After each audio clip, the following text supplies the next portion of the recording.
علیکم ورحمۃ اللہ وبرکاتہ۔ حکیم قاری محمد عمر شفاء المریض دواخانہ چک نمبر 7 سے آپ سے مخاطب ہوں۔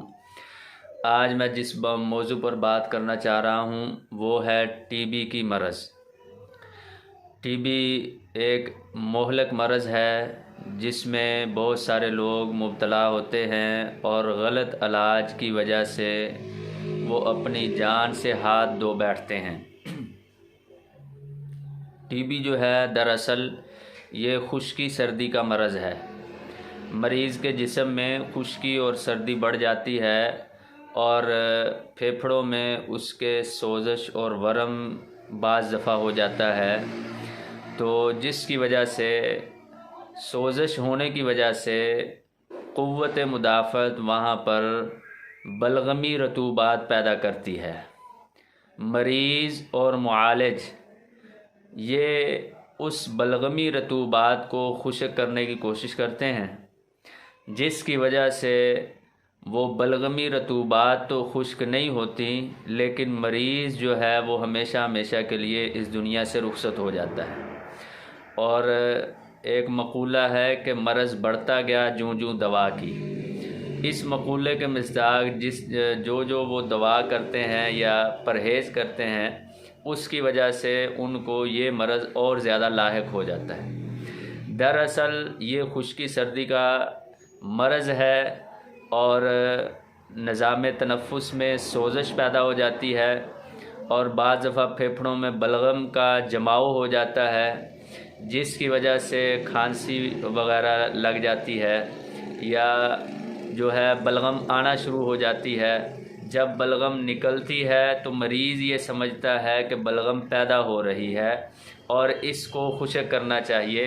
مریض جو ہے وہ دودھ سے پرہیز کرتا ہے اور اسی طرح تری والی چیزیں جن کی وجہ سے رطوبات پیدا ہوتی ہیں ایسی چیزوں سے پرہیز کرنا شروع کر دیتا ہے۔ اور معالج حضرات بھی اکثر ناسمجھی کی وجہ سے ایسے مریضوں کو یہی مشورہ دیتے ہیں کہ آپ نے یہ چیزیں جن سے رطوبات پیدا ہوتی ہیں، بلغم پیدا ہوتی ہے، وہ استعمال نہیں کرنی۔ حالانکہ چاہیے یہ تھا کہ مریض کی اس کیفیت کو سمجھا جاتا ہے کہ یہ مرض کیوں ہو رہا ہے۔ دراصل یہ خشکی کی وجہ سے اور سردی کی وجہ سے ہو رہا تھا، تو اس خشکی اور سردی کو دور کرنے سے یہ مرض ختم ہو جاتا، لیکن اس خشکی سردی کو ختم نہیں کیا جاتا۔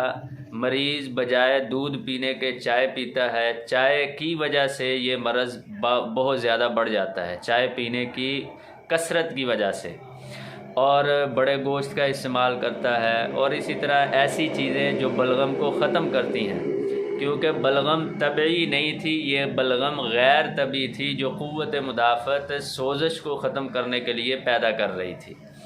اب جب اس نے اس کو روکنا شروع کر دیا تو مرض بڑھتا گیا۔ اصول علاج یہ ہے کہ یہاں پر اس کی جو طبعاً رطوبات خشک ہو رہی تھی خشکی سردی کی وجہ سے، جو قوت مدافعت پیدا کر رہی تھی، تو قوت مدافعت کی طاقت کو بڑھاتے ہوئے اس کی معاونت کرتے ہوئے جو ہے یہ بلغمی رطوبات پیدا کی جائیں۔ جب بلغمی رطوبات پیدا کی جائیں گی، خشکی کو ختم کیا جائے گا، تو انشاءاللہ العزیز اللہ کے حکم سے یہ مریض صحت یاب ہو جائے گا۔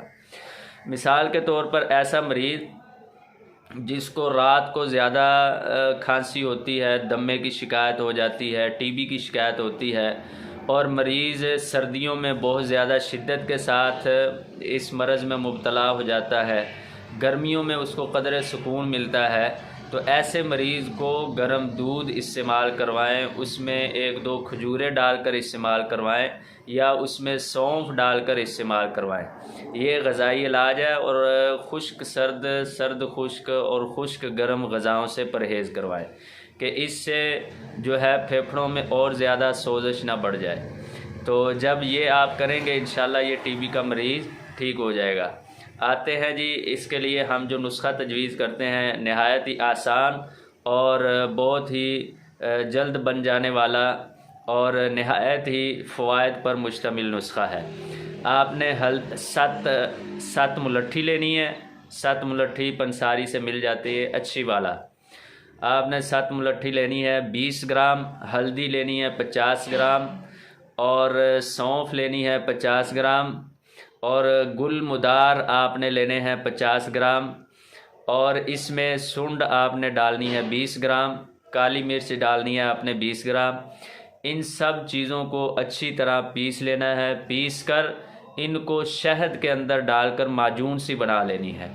یہ معجون کی ایک ایک چمچ آپ نے صبح دوپہر شام استعمال کرنی ہے، چھوٹی آدھی چمچ چائے والی۔ تو انشاءاللہ العزیز کچھ عرصے میں ہی اگر آپ نے ان ہدایات پر عمل کیا اور اس نسخے کو متواتر استعمال کیا تو انشاءاللہ العزیز یہ ٹی بی کا مرض بھی ختم ہو جائے گا۔ دعاؤں کا طالب حکیم قاری محمد عمر، شفاء المریض دواخانہ، چک نمبر 7، سینی بار، ضلع ننکانہ صاحب۔